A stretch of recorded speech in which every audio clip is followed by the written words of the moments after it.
우리가 찾고자 하는 것은 오래전 흔적 없이 사라진 한 남자의 유골이다. 전라남도 해남의 어느 야산. 사람의 발길이 닿지 않는 그 깊은 숲속, 자풀과 덩굴이 뒤엉킨 땅 아래 누군가가 묻혔다. 이름도 얼굴도 존재 자체가 지워진 채로. 아무도 그를 찾지 않았고 아무도 그의 죽음을 알지 못했다. 실종 신고조차 접수되지 않았다. 7년이라는 긴 세월 동안 그는 말 그대로 세상에서 증발한 사람이었다. 마치 처음부터 이 세상에 존재하지 않았던 것처럼. 그런데 2011년 어느 날 한 통의 제보 전화가 경찰에 걸려왔다. 전화기 너머로 들려온 것은 술자리에서 흘러나온 한마디의 고백. 그 한마디가 7년 전 어느 봄날 서울의 한 사무실에서 벌어진 끔찍한 범죄의 실마리가 되었다. 완전 범죄라 믿었던 그들의 확신은 결국 술기운에 무너져 내렸다. 이것은 완전 범죄를 꿈꿨던 세 사람과 영원히 침묵할 뻔했던 한 남자의 죽음에 관한 이야기다. 사체도 없고 유골도 없고 목격자도 없는 사건. 오직 세 사람의 서로 다른 증언만이 남아있는 미완의 퍼즐, 그리고 아직까지도 그 진실의 퍼즐은 완성되지 못하고 있다. 2011년 초 한 제보자가 경찰을 찾았다. 그는 사업상 알고 지내던 한 과장이라는 남자와 종종 술자리를 함께 했다고 말했다.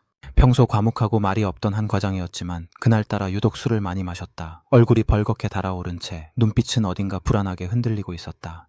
잔을 비울 때마다 한숨이 깊어졌고 무언가 속에 가둬둔 말이 목구멍까지 차오르는 듯했다. 술기운이 올라온 한 과장은 갑자기 낮은 목소리로 중얼거리기 시작했다. 사람을 묻었어. 제보자는 처음에 술주정이라 생각했다. 그저 과음한 사람의 헛소리라 여겼다. 하지만 한 과장의 눈빛은 흐릿한 취기 속에서도 기아리만치 선명했다. 그의 이야기는 점점 구체적으로 흘러갔다. 자신이 운전기사 겸 비서로 일하던 회사, 2명의 사장이 공동으로 운영하던 사무실에서 남자 사장인 박 사장이 사람을 죽이는 것을 직접 눈앞에서 목격했다는 것이다. 그 죽은 사람이 빚독촉이 심했대요. 날마다 이틀이 멀다 하고 찾아와서 협박을 했대요. 돈 내놓으라고. 커피고 뭐고 사무실에 있는 것들 다 집어던지고. 피해자는 이 사무실과 거래관계에 있던 동업자였다. 금전 문제로 갈등이 깊어진 끝에 사무실을 찾아와 행패를 부리는 일이 잦아졌다고 한다. 그리고 어느 날 그 갈등은 돌이킬 수 없는 비극적인 결말을 맞이했다. 한 과장의 취중 고백은 거기서 끝나지 않았다. 시신을 해남까지 직접 자기 차에 싣고 운반한 것도, 깊은 밤 야산에 안매장한 것도 자신이 했다는 것이다. 그것뿐인가? 며칠 뒤 다시 그 자리를 찾아가 시신 위에 염산까지 쏟아부었다고 했다. 피부를 녹이고 조직을 분해시키고 신원 확인을 영원히 불가능하게 만들기 위해서였다. 사건은 2004년 봄으로 거슬러 올라간다. 서울의 한 사무실. 이곳에서는 부동산 관련 사업이 이루어지고 있었다. 정확히 말하면 합법과 불법의 경계를 줄타기하는 부동산 사기였다. 노숙자나 홀로 사는 노인들에게서 명의를 빌려 그 이름으로 담보대출을 받아내고는 돈을 가지고 잠적하는 수법이었다. 일확천금을 꿈꾸며 시작한 사기 행각. 이 사업의 중심에는 세 사람이 있었다. 조직의 실질적 수장이자 모든 업무를 총괄하던 여자, 임 사장. 임 사장의 애인이자 현장 실무를 담당하던 남자, 박 사장. 그리고 박 사장의 운전기사 겸 비서로 묵묵히 뒷바라지를 하던 한 과장. 피해자는 이 조직의 명의를 빌려줄 사람들을 모집해주는 역할, 이른바 모집책이었다. 그러나 일은 뜻대로 풀리지 않았다. 서류가 미비하거나 여러 조건이 맞지 않아 담보대출이 실행되지 않은 것이다. 문제는 피해자에게 이미 약속한 수수료 1,000만 원이었다. 대출이 나오지 않았으니 돈을 줄 수 없다는 것이 이들의 입장이었고 피해자는 그 말을 받아들이지 않았다. 자신은 할 일을 다 했는데 왜 돈을 안 주느냐는 것이다. 매일같이 사무실을 찾아와 행패를 부리기 시작한 피해자, 욕설과 위협이 일상이 되었고 물건을 집어던지는 일도 잦았다. 사무실 분위기는 날이 갈수록 험악해져 갔다. 사건이 일어난 그날도 마찬가지였다. 임 사장과 한 과장은 외근을 나가 사무실에 없었고 박 사장 혼자 사무실을 지키고 있었다. 피해자가 그날따라 유독 심하게 화를 내며 들이닥쳤다. 감당이 되지 않았던 박 사장은 다급히 임 사장에게 전화를 걸었다. 피해자가 미친 듯이 화가 나서 왔습니다. 도저히 감당이 안 됩니다. 어떡합니까? 임 사장의 대답은 이랬다. 내 책상 위에 안정제가 있으니까 그거라도 먹여서 좀 진정시켜봐. 박 사장은 임 사장의 책상 위에서 약을 찾았다. 그것은 임 사장의 어머니가 불면증과 우울증으로 복용하던 신경 안정제로 수면 유도 성분이 포함된 약이었다.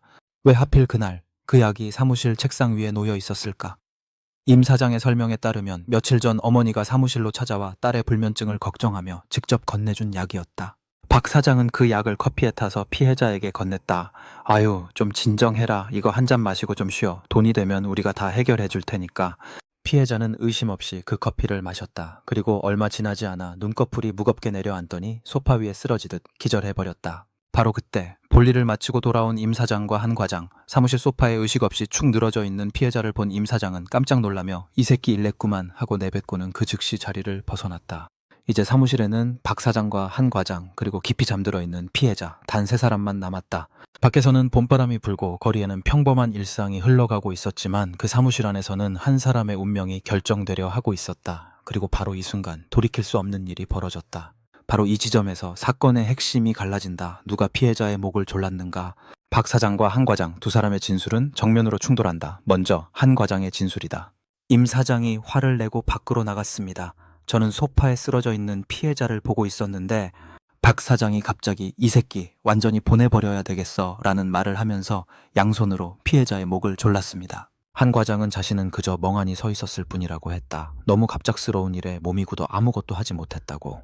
그리고 박 사장이 도움을 요청해 와서 어쩔 수 없이 자신의 차량에 시신을 싣고 해남까지 내려가게 된 것이라고 진술했다. 반면 박 사장의 기억은 완전히 달랐다. 임 사장과 한 과장에게 제가 피해자에게 수면제를 먹여서 자고 있다고 말했습니다. 그런데 한 과장이 아무 말도 없이 한참 서 있다가 갑자기 피해자 뒤로 다가가서 순간적으로 목을 졸랐습니다. 박 사장은 피해자가 잠에서 깨어 눈을 뜨고 몸을 격렬히 비틀기 시작했다고 말했다. 자신은 얼떨결에 피해자가 움직이지 못하도록 몸을 눌렀고 피해자의 눈과 마주칠까봐 너무 두려워 고개를 돌려버렸다고 했다. 그렇게 10여 분이 지나자 격렬하던 피해자의 몸이 서서히 축 늘어지더니 더 이상 움직이지 않았다. 2사람의 진술은 결정적으로 엇갈린다. 한쪽은 상대가 주범이라 주장하고 다른 한쪽 역시 마찬가지다. 서로가 서로에게 살인의 책임을 떠넘기고 있는 것이다. 수사관들은 양쪽 진술을 교차 검증했지만 물적 증거 없이 명확한 결론을 내리기는 어려웠다. 자기가 계속 아니라고 얘기는 했지만 대질신문을 해보니까 또 앞뒤가 맞는 것 같기도 하고 결국 어느 쪽이 진실인지 판단이 서지 않더라고. 확실한 것은 단 하나. 그날 그 사무실에서 한 남자가 목이 졸려 죽었다는 사실뿐이다. 그리고 그 남자를 죽인 것이 2사람 중 누구든 나머지 한 사람은 그것을 지켜보고도 막지 않았다. 방관이든 가담이든 2사람 모두 그 죽음으로부터 자유로울 수 없다는 것. 그것만은 분명한 사실이다. 시신의 은닉 피해자가 숨을 거둔 뒤 이들은 지체 없이 시신 처리에 나섰다. 한 과장의 차량 트렁크에 시신을 실은 2사람은 어둠이 내린 밤길을 달려 박 사장의 고향인 전라남도 해남까지 내려갔다. 서울에서 해남까지 수백 킬로미터의 먼 길이었다. 트렁크에 시신을 실고 고속도로를 달리는 그 시간이 얼마나 길게 느껴졌을까. 인적이 드문 야산에 도착한 것은 깊은 밤이었다. 칠흑 같은 어둠 속에서 그들은 땅을 팠다. 하지만 시신을 묻기 전 박 사장은 더욱 잔혹한 행동을 저질렀다. 신원 확인을 원천적으로 불가능하게 만들기 위해 피해자의 얼굴을 사포로 문지르듯 훼손했다. 지문 채취를 막기 위해 손가락까지 잘라냈다. 이 시신이 누구인지 절대로 어떤 방법으로도 알 수 없도록 철저하게 흔적을 지우려 한 것이다. 그렇게 시신은 해남의 야산에 안매장되었다. 하지만 이들의 불안은 거기서 끝나지 않았다. 며칠 뒤 박 사장은 다시 해남으로 내려갔다. 이번에는 임 사장도 함께였다. 봄이 지나고 여름 장마철이 오면 불어난 빗물에 얕게 묻힌 시신이 드러날 수도 있다는 불안 때문이었다. 5월 중순쯤 되면 장마철이 되잖아. 그러면 사체가 떠오를 수도 있는데 어떡하냐. 그러면 염산을 뿌려서 완벽하게 처리해야 되지 않겠냐. 이들은 시신이 묻힌 곳을 다시 파헤쳤다. 이미 부패가 시작된 시신 위에 공업용 염산을 쏟아부었다. 그 양이 무려 40리터에 가까웠다. 피부를 녹이고 살을 부식시키고 뼈마저 약하게 만들기 위한 처참한 작업이었다. 그런 뒤 더욱 깊이 다시 매장했다. 취재 과정에서 드러난 놀라운 사실이 있다. 그 대량의 공업용 염산을 구해준 사람이 다름 아닌 임 사장이었다는 것이다. 시중에서 쉽게 구할 수 없는 공업용 염산을 자신의 지인에게 부탁하여 마련했다. 당시 시골 소막사 청소용으로 쓴다는 핑계를 댔지만 그 지인은 40리터라는 양이 도무지 이해되지 않았다고 나중에 진술했다.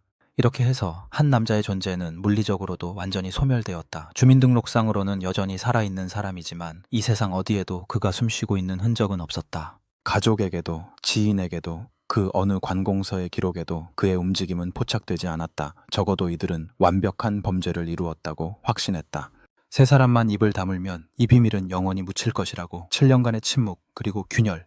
소름 끼치는 사실은 이 끔찍한 범죄가 무려 7년 동안이나 세상에 알려지지 않았다는 것이다. 박 사장, 임 사장, 한 과장 3사람은 사건 이후 각자의 길을 갔다. 잦은 다툼 끝에 사업을 접고 흩어진 뒤에도 이 비밀만큼은 철저히 지켰다. 아니, 지킬 수밖에 없었다. 서로가 서로의 치명적인 약점을 쥐고 있는 공범이었니까 한 사람이 입을 열면 3사람 모두가 무너진다. 그 공포가 이들의 입을 봉인하고 있었다. 하지만 비밀이란 아무리 단단히 봉인해도 결국 어딘가에서 새어나오게 마련이다. 각자가 술자리에서 지인에게 무심코 내뱉은 한마디 한마디가 소문으로 돌고 그 소문이 또 다른 사람의 귀에 닿고 결국 7년이라는 시간 끝에 경찰의 귀에까지 들어가게 된 것이다. 2011년 초 경찰은 제보를 접수하고 수사에 착수했다. 세 사람을 체포한 경찰은 범행 사실에 대한 자백을 받아냈다. 시신이 묻힌 해남 야산의 위치를 특정하고 대대적인 발굴 작업에 들어갔다. 무려 3개월에 걸쳐 6차례나 수색이 이루어졌다. 포크레인이 동원되고 탐지견이 투입되었다. 하지만 시신은 발견되지 않았다. 유골 한 조각도, 의복의 흔적도 그 어떤 것도 나오지 않았다. 7년이라는 세월과 40리터의 염산. 그 사이에 시신은 완전히 분해되어 흙으로 돌아간 것인지 아니면 이들이 진술한 매장 장소가 정확하지 않았던 것인지 경찰은 끝내 어떠한 물적 증거도 확보하지 못했다. 사체 없는 살인사건, 수사는 깊은 수렁에 빠졌다. 그럼에도 경찰은 피해자의 생활 반응이 7년간 일체 없다는 사실과 공범인 한 과장과 방조범인 임 사장이 일관되게 박 사장을 주범으로 지목한 점을 근거로 박 사장을 구속했다. 하지만 바로 다음 날 예상치 못한 일이 벌어졌다. 검찰이 불구속 전환을 지시한 것이다. 물적 증거가 없었다. 시신도 흉기도 범행을 물리적으로 증명할 그 어떤 것도 남아있지 않았다. 불구속 상태에서 추가 조사가 이어지던 중 한 과장이 돌연 자취를 감춰버렸다. 도주였다. 연락이 끊기고 주거지는 비어 있었으며 어떤 금융거래도 이루어지지 않았다. 마치 피해자처럼 그 역시 세상에서 증발해버린 것이다. 그리고 그 뒤로 오랜 세월이 흘렀지만 한 과장의 행방은 여전히 묘연하다. 살아있는 것인지 어딘가에서 다른 이름으로 숨어 사는 것인지 아니면 이미 이 세상 사람이 아닌 것인지 그를 아는 사람 중 누구도 답을 알지 못한다. 한 과장은 왜 도주했는가? 수사관들은 그것 자체가 유죄의 강력한 방증이라고 보았다. 박 사장하고 대질신문을 하게 되면서 한 과장은 자신이 그동안 주장해온 것들의 신빙성이 무너질 위험을 직감한 게 아닐까 싶습니다. 만약 한 과장의 말대로 자신은 단순한 방관자에 불과했다면 왜 모든 것을 버리고 도주를 선택했을까? 시신을 운반한 데 불과하다면 왜 가족도 삶의 터전도 다 버린 채 사라져야 했을까? 수사관들은 명쾌한 논리를 제시한다. 한 과장이라는 사람이 만약 살해 과정에서 아무런 역할도 하지 않았다면 그 이후에 시신을 유기하고 손가락을 자르고 얼굴을 훼손하고 염산을 뿌리는 일련의 행동을 연속적으로 했겠습니까? 그리고 나중에 수사를 받는 과정에서 도주까지 감행했겠습니까? 일리 있는 지적이다. 그러나 한 과장의 지인들은 완전히 다른 시각을 제시한다. 그들은 한결같이 한 과장이 이 사기단에 가담하게 된 계기를 들여다봐야 한다고 말했다. 한 과장의 어머니가 중병에 걸렸을 때 병원비가 1,000만 원 가까이 들었다. 가난한 살림에 도저히 감당할 수 없는 큰돈이었다. 이리 뛰고 저리 뛰어도 방법이 없었다. 바로 그 절박한 순간 임 사장이 선뜻 병원비 전액을 내주었다. 내가 네 어머니 병원비를 줄 테니까 나한테 배신만 하지 말아라. 죽어가던 어머니에게 생명의 끈을 이어준 은인. 한 과장에게 임 사장은 그런 절대적인 존재였다. 항상 말하기를 그분은 제가 죽을 때 목구멍에 물을 넣어준 사람입니다. 그러니 제가 충성해야죠. 자신이 가장 어려울 때 손을 내밀어준 임 사장에게 진 빚, 그 빚은 돈으로는 갚을 수 없는 것이었기에 한 과장은 점점 더 깊은 수렁으로 빠져들었다. 어쩌면 한 과장의 범행은 임 사장을 향한 뒤틀린 충성심에서 비롯된 것일 수도 있다. 매일같이 사무실을 찾아와 난동을 부리며 임 사장을 괴롭히는 피해자를 더 이상 두고 볼 수 없었던 것은 아닐게. 은인을 지키기 위해 우발적으로 혹은 의도적으로 잠든 남자의 목에 손을 올린 것은 아닐까. 진실은 여전히 깊은 안개 속에 잠겨 있다. 취재진은 이 사건의 핵심 인물이 임 사장이라는 확신을 갖게 되었다. 취재 과정에서 이들의 관계를 속속들이 알고 있다는 한 남자의 연락처를 어렵게 찾아냈다. 그의 말은 충격적이었다. 모든 사건의 핵심은 임 사장에서 나온 거야. 진실은 그 사람이 알고 있고 열쇠도 그 사람이 쥐고 있는 거야. 사람을 직접 안 죽였을 뿐이지. 당시 모든 업무를 총괄하며 사업을 진두지휘했던 임 사장. 사무실 책상 위에 놓여있던 수면제도 그녀의 것이었고 시신에 뿌릴 염산을 구해온 것도 그녀였다. 피해자와의 금전 갈등의 한가운데에도 그녀가 서 있었다. 하지만 경찰 조사에서 임 사장은 놀라울 만큼 태연하게 무관한 척했다. 함께 사업을 했던 동업자, 매일 사무실에 찾아오던 피해자에 대해 이름이 잘 기억나지 않는다고 했고 피해자가 숨진 사실도 며칠 뒤에야 전해 들었을 뿐이라고 진술했다. 수사관은 이렇게 분석했다. 피해자 자체를 몰랐다는 진술. 그 부분에서 임 사장의 진술은 상당히 신빙성이 떨어집니다. 본인을 이 사건에서 최대한 멀리 떨어뜨려 놓으려는 의도가 역력합니다. 사실 그렇게까지 모르는 척할 이유가 전혀 없거든요. 어떤 식으로든 자기가 사건에 연루되어 있고 면책을 받기 위해 의도적으로 정보를 누락시키려 했다고 보는 게 맞습니다. 임 사장의 과거를 파헤칠수록 그녀의 실체는 더욱 경악스러웠다. 확인 결과 사기 전과만 예비범, 알려진 피해 금액은 총 20억 원에 달했다. 가족도 예외가 아니었다. 친언니의 이름으로 사업자 등록을 하고는 빚만 잔뜩 남긴 채 손을 털었고 친구들에게까지 투자금을 끌어모아 모두 날려버렸다. 그녀의 가족이 남긴 한마디는 처절했다. 큰언니는 고소당했습니다. 언니 이름으로 사업자를 만들어 놓고는 빚을 전부 떠넘겨 버렸어요. 화려한 언변과 타고난 카리스마로 주변 사람들을 끌어들이고 철저히 이용한 뒤 가차없이 버리는 것, 그것이 그녀가 평생 반복해온 패턴이었다. 한 과장도 박 사장도 결국 그녀의 체스판 위에서 움직인 말에 불과했던 것일까? 처벌 없는 결말. 그러나 이 사건에서 가장 충격적인 대목은 따로 있다. 임 사장은 이 살인사건에 대해 단 한 건의 처벌도 받지 않았다. 살인교사 혐의에 대해서는 증거 불충분으로 불기소 처분이 내려졌다. 수면제를 제공한 것도, 대량의 공업용 염산을 구해온 것도, 범행 전후에 핵심적인 역할을 수행한 정황이 곳곳에서 포착되었지만 직접적으로 살해를 지시하거나 가담했다는 결정적인 물적 증거가 없었다. 무엇보다 시신이 발견되지 않은 것이 치명적이었다.